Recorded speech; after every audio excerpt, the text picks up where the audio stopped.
H2O here for the build contest. I did a Warlock Poison Righteous Fire build using Bone Curse Aura and Aura of Decay. I actually did a similar build back in the Skeleton event pass last September using Bleed with the 4-hit fall off, and you kind of see on the screen. It lagged the game significantly, but it was a ton of fun. Basically, just having bleed pops everywhere. You'd walk past and everything would blow up.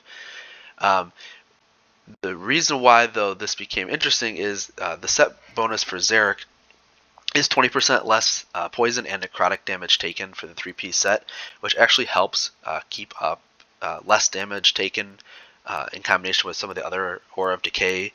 So you can take the considerable ramping node that you take more and more damage over time, which just allows to apply the ailment. And also, Mark of the Rat, anytime you apply Mark for Death, it spreads all the poisons. And in the patch notes here for Season 2, they actually updated where the Sigil of Mortality can now also apply to the Bone Curse aura, but it applies the mana over time.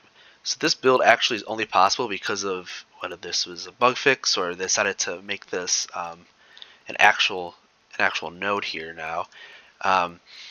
It also goes basically in combination with the Pearls of the Swine. So every single curse affecting you. So Mark for Death is a curse. We have Decrepify, which is a curse. We have Bone Curse, which is a curse. And then we can also, in the node for Chthonic Fissure, there is the node that basically the spirits hit you and apply torment to yourself. So we can have up to 5 curses affecting us, which is a ton of mana per second.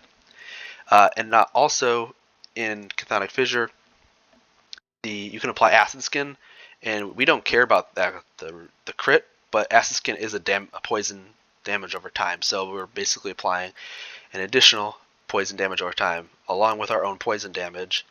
And then we also are going to use the Plague Bearer Staff, which is going to increase our damage over time, give us Pen, Inflict Plague on hit, which we're going to get from Chthonic Fissure being converted to a hit skill. It is also in Aura of Decay, where you can basically apply like a 13% chance to apply Plague. So, we're doing more damage over time, we're doing poison damage over time, we're doing more damage to enemies afflicted with Plague, and then a ton of poison penetration. So the Zerrick set lets us get increased damage over time as one of the set affixes. Increased movement speed on boots, which is great for our Poison Righteous Fire. And then the third one is not really relevant for the build, but it does help us get to that 3-piece set bonus to take less poison and necrotic damage.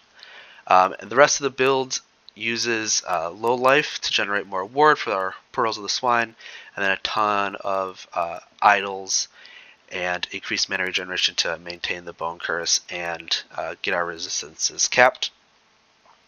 The interesting note about the less necrotic damage taken is the capstone for Warlock has more damage per negative ailment on you, and we are damning ourselves whenever we kill minions, and that is necrotic damage over time.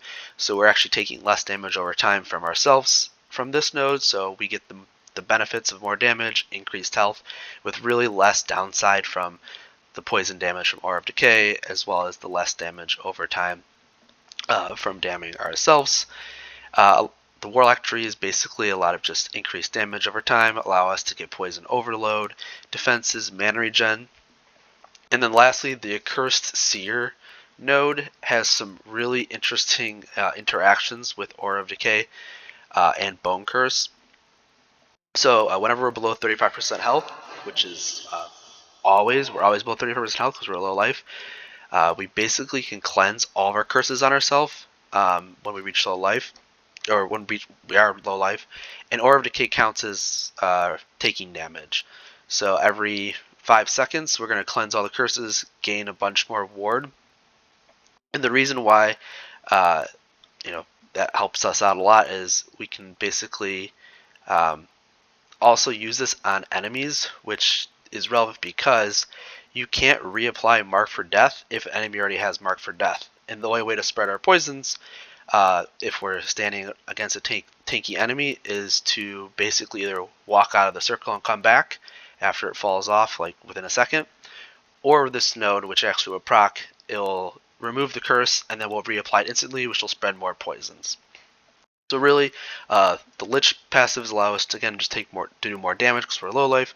Warlock's all about defenses, and then the two capstone nodes really synergize with the build and Pearls of the Swine. So that is my build. I hope you guys like it. Thanks. Bye. One thing I forgot to mention is the new relic Unearthed Memories, which allows us to play a gravestone location down for the wandering spirits. It allows us to do more poison damage. This does convert from necrotic damage if you hold on the alt text, so we do more poison damage when we're in our gravestone. It also works in tandem in Profane Veil Seance node, which allows us to do more damage in area for wandering spirits, as well as give us ward gain per uncapped necrotic res, which we have a lot from Vitality anyways. So basically you see it as like a 1-2 combo for the tankier champions and bosses. You throw down the gravestone, then use Profane Veil on top of it where they all come out of, and basically we just shotgun bosses and champions from all the wandering spirits that come out of it, which gives us just more poison damage and converting wandering spirits to poison. So that's our single target damage for some of the harder enemies.